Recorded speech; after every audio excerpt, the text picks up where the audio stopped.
So back in, I think, 2007, myself and a couple other folks who were looking for an organizational space to engage with the Japantown and the broader Japanese American community, realized that there really wasn't a dedicated space for our specific age demographic of young professionals, of folks who are like recently out of school and no longer had, say, like a campus organization to be a part of.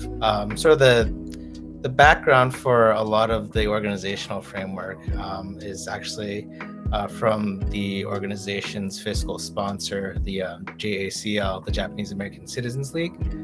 So at the time, a couple of us were in leadership positions or youth leadership positions in the organization, leveraged our involvement with the JACL to put together some resources to support the creation of the organizational space.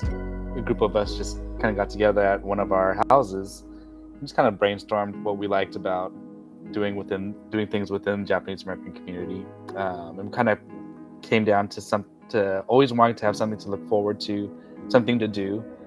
And so we came up with a plan of at least having at least one kind of volunteer event and one kind of social event to kind of mix the two in.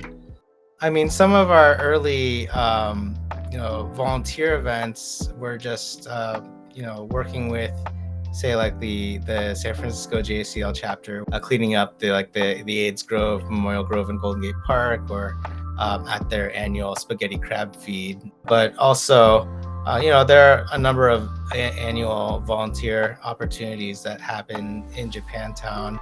Cherry Blossom Festival or the Nihon Machi Street Fair throughout the year.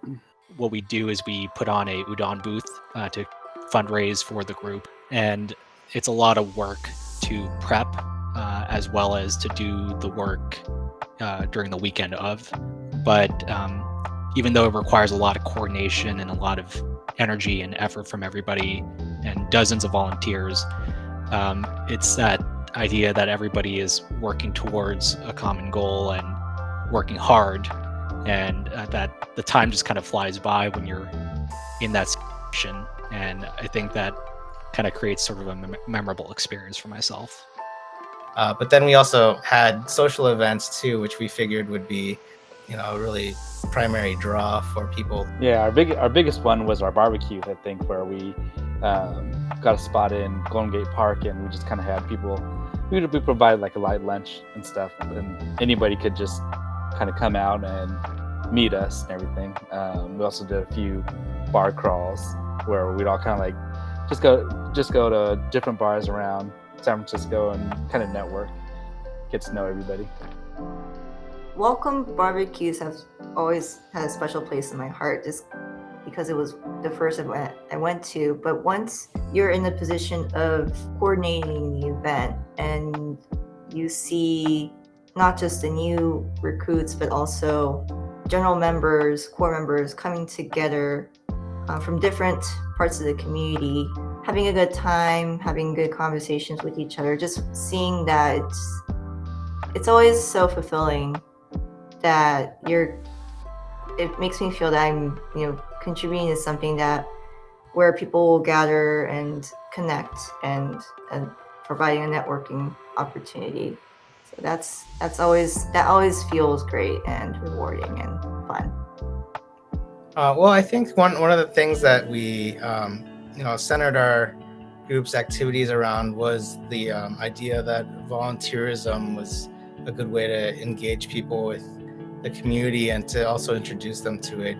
So we recognize that for folks in our age group, I think unless you grew up in the community here in Japantown, a lot of times people had a very difficult time figuring out a way to, actually get involved in the community and feel like they were part of it. And so, in terms of being able to, provide people with an opportunity to feel like they were directly contributing and giving them a sense of ownership of the community, we felt like being, involved with, various events in the community or benefits and, different philanthropic activities would really help ingrain that in our generation in the community.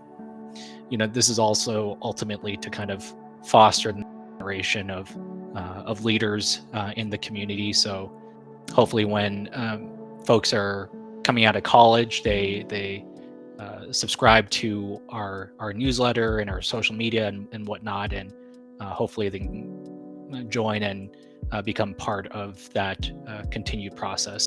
We've had members come in who's developed skills and made connections outside of Nakayoshi to the point where they're actually helping to chair other organizations as well. And we see Nakayoshi as that kind of that platform that springboards you to other things, as well as staying within the community and still being involved with Nakayoshi. As we continue on, people stick around because they enjoy the activities and they enjoy the company that they found in the organization. Because you never stop learning and develop your skills and then give back to the community. It's just a prime location for that. So hopefully Nakayoshi will continue to be that way. Young is not a number, so there is no minimal requirements or maximum requirements, right? Professional is ambiguous, so it doesn't matter what you do or how old you are, please join. You could always contribute, right?